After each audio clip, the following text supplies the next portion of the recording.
Good afternoon, everybody. It's Cliff.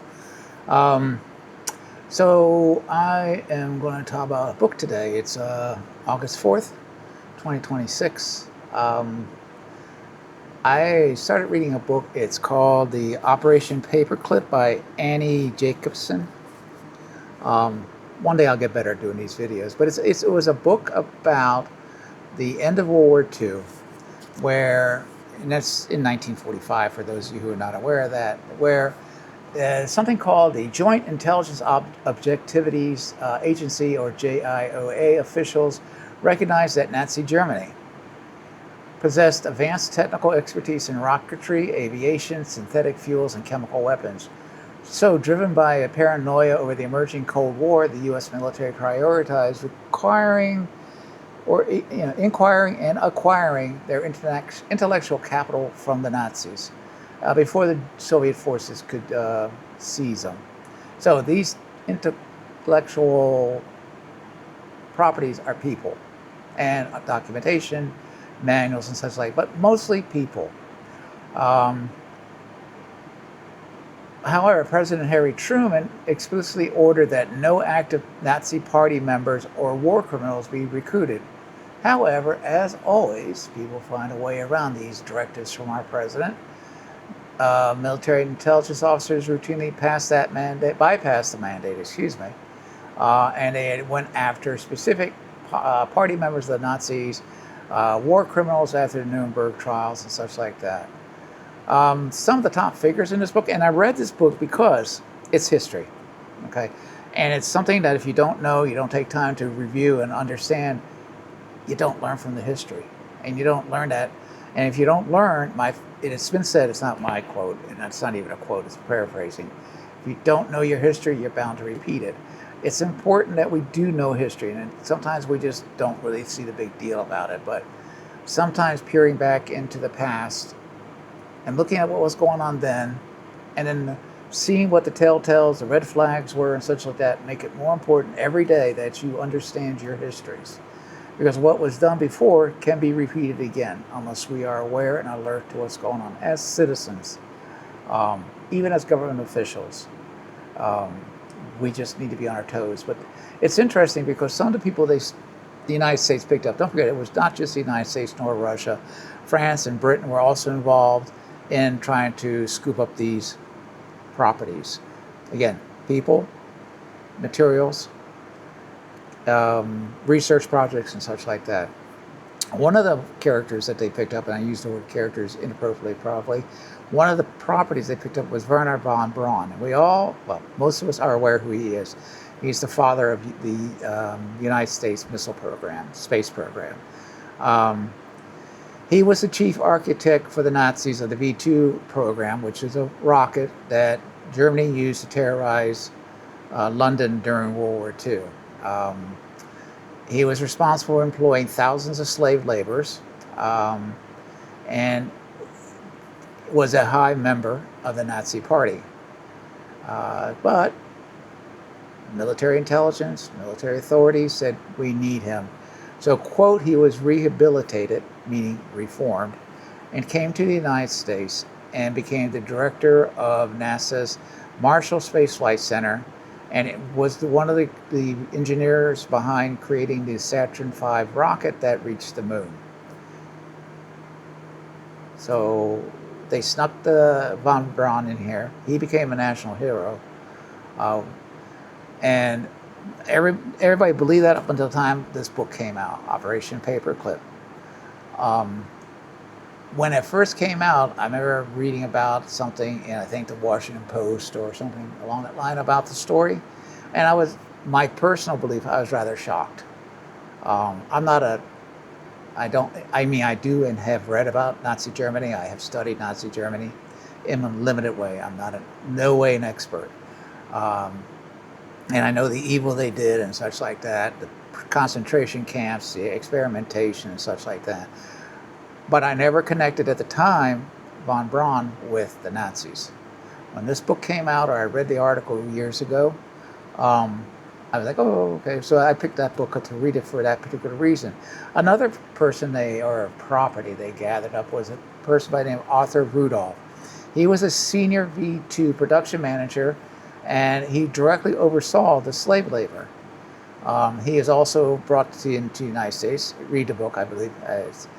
And he designed the Saturn V rocket for NASA, but he was later investigated by the Department of Justice in the 80s and eventually decided he needed to go back to Germany. He gave up his U.S. citizenship and went back. There was another piece of property. His name is Kurt Blome. That's I'm sorry, I'm reading from something. BLMOME. He was the director of Nazi biological weapons program, anthrax, and such like that, who experimented on prisoners in concentration camps. When you read the book, you'll be horrified by what he did in his experimentations. Although he denied it, it was proven. He was acquitted at the Nuremberg medical trials, but he was acquitted based on circumstantial or very questionable circumstances. And if you read between the lines, at least I read it between the lines, you do your own interpretation, it would look like somebody messed around with the evidence to make it look like he was not as bad as it was. But he was eventually hired by the U.S. Chemical Corps to work on biological defense. There were some interesting notices, or I guess stories in the book, about CIA agents being subjected to LSD without knowing about it to see if they could do, wipe memories and such like that. They failed miserably. One gentleman actually committed suicide because he was not aware that he had been tested on. There was a lot of skirting the issues and laws at the time. And then there was another piece of property, Walter Schreiber, and that's Schreiber. He was a former Surgeon General of the Third Reich's Army, implicated in human experimentation at the camps like Ravensbrück. He was employed by the U.S. Air Force School of Aviation Medicine until news leaked, forcing his relocation in Argentina. And when you read that story, how he had to get out of the country very quickly with the help of the United States government, because it was close to exposing who he was, which would explode the entire secrets of Operation Paperclip and the involvement of military intelligence and such in bringing these Nazis into the country.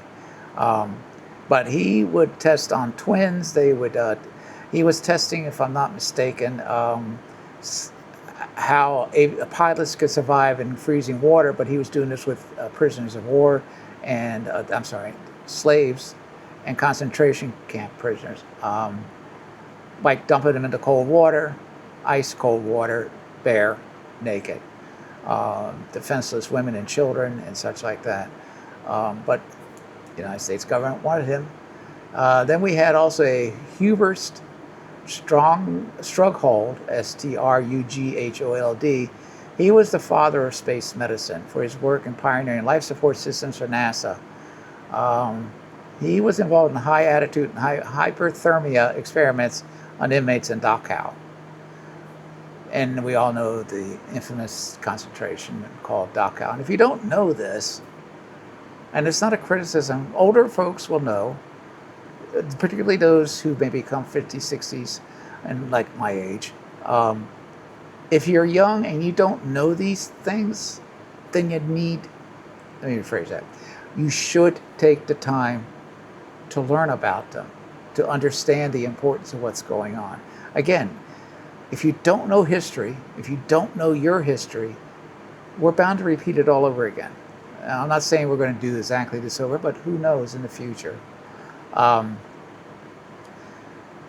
The stories that are presented in the book, Operation Paperclip, are fascinating because it just shows to what a government is willing to do.